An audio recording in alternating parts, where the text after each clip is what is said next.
Hello friends, poppy stop গার্ডেনে আপনাদের সবাইকে স্বাগত। আজকে বেশ কিছু স্থলপদ্মের চারা নিয়ে এসেছি, যেগুলোর আমি আজকে পটিং করব। চারাগুলো আমি নিজেই তৈরি করেছি, তো কিভাবে তৈরি করেছি সেটা আপনাদেরকে বলবো। আর এখানে চারাগুলো পটিং করার জন্য আমার যা যা জিনিস দরকার সবই আমি গুছিয়ে নিচ্ছি। যদিও খুব বেশি কিছু জিনিস লাগবে না, যেহেতু আমি চারাগুলোই বসাবো, তো খুব বেশি সার টারের দরকার নেই। তো 4টে গ্রো ব্যাগ নিয়ে নিয়েছি, 7 ইঞ্চির গ্রো ব্যাগ। আর এই হচ্ছে আমার চারাগুলো। তো এখান থেকে আমি সবকটা বসাবো না, কিছুটা বসিয়ে দেব। আর নিয়েছি দেখুন কিছুটা মাটি, আর কিছুটা নিয়েছি কোকোপিট, আর নিয়েছি একটু গোবর সার। এই দিয়েই কিন্তু বসাবো।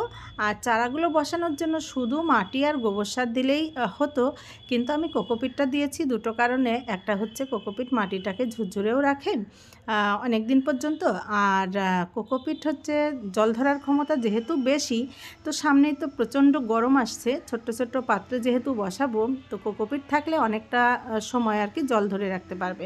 সেই কারণে আমি কোকোপিটটা একটু মিশিয়ে নেব। আর নিয়েছি দুটো টব, এখানে নিয়েছি, যেগুলোতে আমি বসাবো হচ্ছে দুটো জবার চারা। তো এই চারা দুটোও দেখুন ছোট্ট ছোট্ট পাত্রে রয়েছে। আর সামনে যা গরম আসছে, এই ছোট্ট পাত্রে বেশি দিন এদেরকে আমি রাখতে পারবো না। তবে খুব বেশি বড় পাত্রেও দেব না, কারণ যে কোনো চারা গাছ নার্সারি থেকে কিনে আনার পরে সেগুলোকে কয়েকদিন বাগানের পরিবেশের সঙ্গে খাপ খাইয়ে নেওয়ার জন্য এইভাবে রেখে দিলে ভালো হয়। আর তারপরেই একটু বড় পাত্রে, এবং তারপরে একদম ফাইনাল পটিংয়ের সময় আপনি যে পাত্রে দেবেন। তো সেই কারণেই আমি কিন্তু এখানে একটা 6 ইঞ্চির আর একটা 7 ইঞ্চির টব নিয়েছি। যদিও দুটোই 7 ইঞ্চির হলে ভালো হতো, তো আমার কাছে এই মুহূর্তে ফাঁকা টব নেই সেরকম, তাই আমি একটা 6 ইঞ্চির নিয়ে নিয়েছি। এতেই আমি ওই চারা দুটো বসিয়ে দেব। তো চলুন এবার আপনাদেরকে বলবো যে স্থলপদ্মের চারাগুলোকে আমি কিভাবে তৈরি করেছি খুব সহজ পদ্ধতিতে। তো এই দেখুন, এই চারাগুলো কিন্তু আমি 1 মাস আগে বসিয়েছিলাম। তো দেখুন কত সুন্দর তৈরি হয়ে গেছে। তো যখন আমি নিচের বাগানের স্থলপদ্মের ডালগুলো কেটেছিলাম, সেই সময়ে কিন্তু এই ডালগুলো টুকরো টুকরো করে আমি এইখানে মানে এটার মধ্যে জল কিন্তু আমি পূর্ণ করে দিইনি, হাফেরও কম জল দিয়েছিলাম।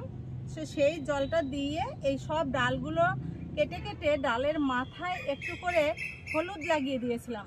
প্রত্যেকটা ডালের মাথার দিকটায় আমি ফাঙ্গিসাইড হিসাবে হলুদ লাগিয়ে দিয়েছিলাম, দিয়ে এই জলের মধ্যে রেখে দিয়েছিলাম। তো এটা 1 মাসে কত সুন্দর শিকড়ও ছেড়ে গেছে। আর দেখুন কেমন গাছ হয়েছে, কত সুন্দর দেখে ভালো লাগছে। আর এই যে জলটা, এই জলটা কিন্তু আমি সপ্তাহে 1 দিন করে চেঞ্জ করে দিয়েছি।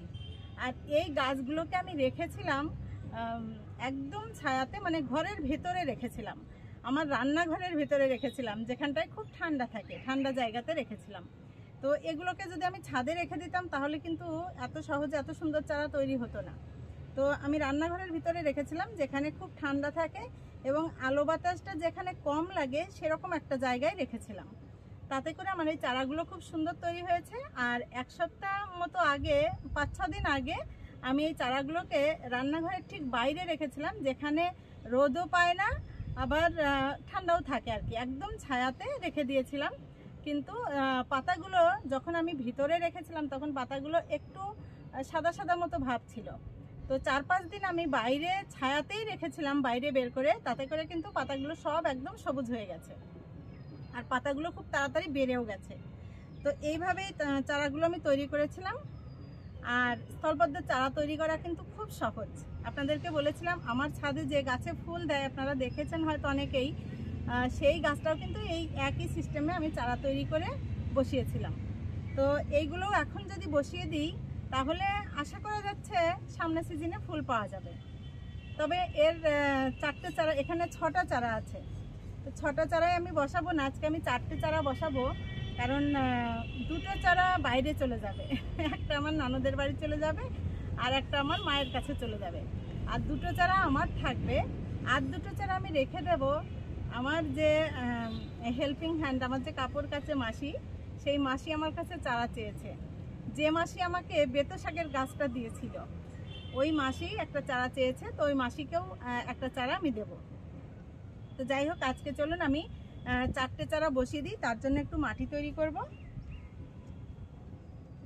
আর এদিকে দেখুন ইমপ্রেশনগুলো কিন্তু একদম খুব সুন্দর, একদম ভর্তি হয়ে গেছে। এখানে পাতাই দেখা যাচ্ছে না, একদম মানে টবটা পুরো পূর্ণ হয়ে গেছে এতদিনে। এখন শীতের সময় ফুলই ছিল না, ছোট্ট ছোট্ট দুটো গাছ ছিল। আর দেখুন গরম আস্তে আস্তেই একদম ভর্তি হয়ে গেছে। তবে এখন এই গাছগুলোকে একটু ছায়া জায়গা রাখলে ভালো হয়। এই সাইডটাই আমি করে দেব, যেখানটায় ছায়া ছায়া থাকে। গরমে ফুল খুব তাড়াতাড়ি নষ্ট হয়ে যায়।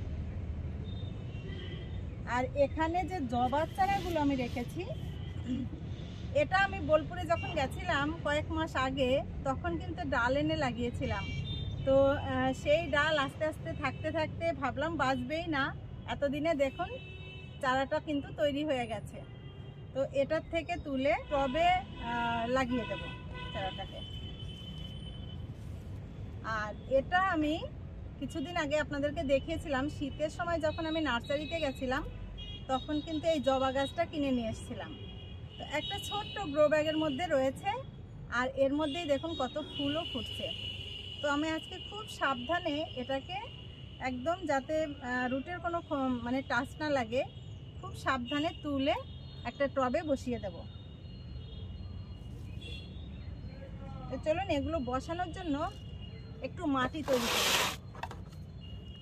তো যে কোনোই চারা বসান না কেন, সেটা বসানোর সময় কিন্তু খুব বেশি সার দেওয়া যাবে না, কারণ চারাগুলো যেহেতু সবে সবে হয়েছে, তো খুব বেশি সার দিলে চারাগুলো নিতে পারবে না, তাতে করে মরেও যেতে পারে।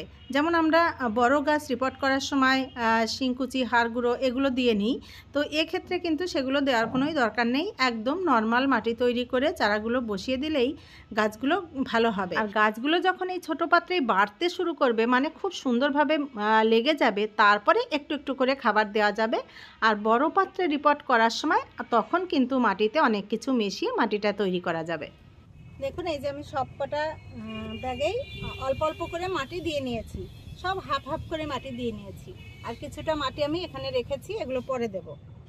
এবারে আমি এইটা বের করব চারাগুলো। তো দেখুন এখানে আমার ডাল হিসাবে পাত্রটা একটু ছোটই হয়ে গেছে, 6টা চারা হয়েছে এখানে, আর একটু কম দিলে ভালো হতো। তো রুটটা যাতে ভেঙে না যায় তার জন্য খুব সাবধানে তুলতে হবে।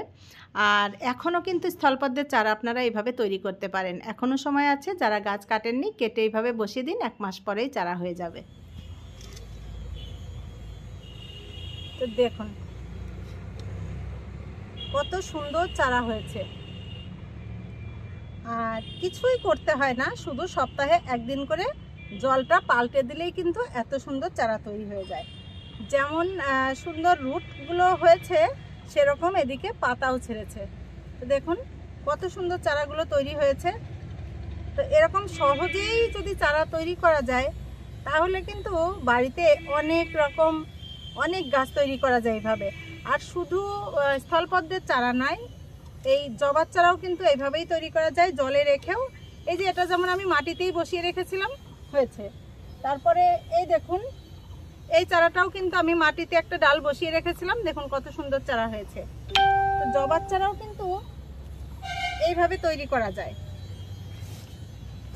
তো এবারে এই চারাগুলোর থেকে দুটো চারা আমি রেখে দেব, যারা আমার কাছে চেয়েছে তাদের দেওয়ার জন্য। আর 4টে চারা আমি এখানে বসিয়ে দেব। এই যে বসাচ্ছি, এখানে আমি আস্তে করে বসিয়ে দিয়ে, এইভাবে বসিয়ে দিয়ে এরপরে আমি চারপাশ দিয়ে মাটি দিয়ে দেব, যাতে এই রুটগুলোতে কোনো আঘাত না পায়। আস্তে আস্তে মাটি দিয়ে ভর্তি করে দেব।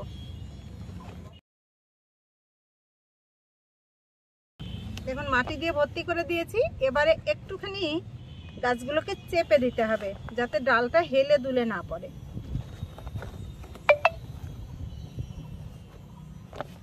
একটা হয়ে গেল। চলুন এইভাবে আমি সবকটা চারাই বসিয়ে দিই। আর একটা কথা আমি বলে রাখি, এখানে বলা হয়নি আপনাদেরকে, যে এই চারাগুলো তৈরি করার সময় আমি কিন্তু ফিল্টারের জল দিয়েছি। সব সময় ফিল্টার করা জল দিয়েছি, কোনো নর্মাল জল দিইনি। আমার কেন জানি না মনে হলো ফিল্টারের জল দিলে চারাগুলো ভালো হবে, তো সেটা কিন্তু হয়েছেও। আর এখানে এই যে জবার চারাটা আমি নিয়ে এসেছিলাম নার্সারি থেকে, তো এর কিন্তু আমি রুটটা একদমই মানে রুটের মাটিটা একদমই ছাড়াবো না, এইভাবেই বসিয়ে দেবো, কারণ এই গাছে প্রচুর কুড়ি আছে। তো রুটে যদি আঘাত পায় তাহলে কিন্তু কুড়িগুলো ঝরে যেতে পারে, সেই কারণেই আমি একদম আস্তে করে ওইভাবেই বসিয়ে দিলাম যাতে কুড়িগুলো থাকে। এই দেখুন সব কটা চারা আমি এখানে বসিয়ে দিয়েছি। আর এই যে দুটো রেখে দিলাম, এ দুটোকে কিন্তু আবার নিচে নিয়ে যাব, মানে ছাদের এই গরমে রাখবো না, তাহলে দুটো আর বাঁচবে না। এগুলোকে নিচে নিয়ে গিয়ে একদম ছায়া জায়গাতে রেখে দেব। আর বাকিগুলো সব বসিয়ে দিলাম। এবারে এগুলোতে একটু জল দিয়ে দেব। আর এই সাইডটায় এখনও রোদ রয়েছে, তো একটু ছায়া পড়বে এইসব গাছের, সেই জন্য এই সাইডে রাখলাম। তো চলুন একটু জল দিয়ে দিই এগুলোতে। যে কোনো চারাই প্রথমে বসিয়েই কিন্তু একটু ছায়াতেই রাখতে হবে, ছায়াতে রাখতে পারলেই ভালো হয়। কড়া রোদে রাখলে চারা গাছগুলো কিন্তু মরেও যেতে পারে। এদেরকেও তো বাচ্চার মতো ছোট্ট ছোট্ট বাচ্চার মতো একদম সযত্নে লালন পালন করে বড় করতে হবে, তারপরে না ওদেরকে যেখানে খুশি সেখানে খাপ খাইয়ে নিতে পারবে, তাই না? তো সেই জন্য একটু প্রথম দিকে যত্নটা বেশিই করতে হয়। তো চলুন এবারে জল দিতে দিতে দু একজন বন্ধুর কথা বলি। একজন হচ্ছেন টাঙ্গাইল থেকে কমেন্ট করেছেন, সুপ্তা তুমি স্টুডেন্ট, তুমি আমাকে দেখে বাগান করছো, তোমার নাম নিতে বলেছো ভিডিওতে, আর তুমি ভালো থেকো, সুস্থ থেকো, আর সুন্দর করে বাগান করো। আর একজন হচ্ছেন বাবলি, বাবলিও আমাকে দেখে বাগান করছো, তুমিও বলেছো তোমার নাম নিতে। তো যাই হোক, ভালো থেকো, সুস্থ থেকো। আর সবাইকেই বলি, যারা নাম নিতে বলবেন সবাইকে বলে রাখছি যে আমার তো সবসময় মনে থাকে না, তো আমি সব এক জায়গা করে সপ্তাহের প্রথম দিকের কোনো ভিডিওতে সবার নাম একসঙ্গে বলে দেব। আর ভুলে গেলে কেউ রাগ করবেন না বা করো না, আগে পিছে করে সবার নামই নেব। যাই হোক, আজকের ভিডিওটা এখানেই শেষ করছি। আপনারা সবাই সুস্থ থাকবেন, ভালো থাকবেন, দেখা হবে পরবর্তী ভিডিওতে। আজকের মতো টাটা।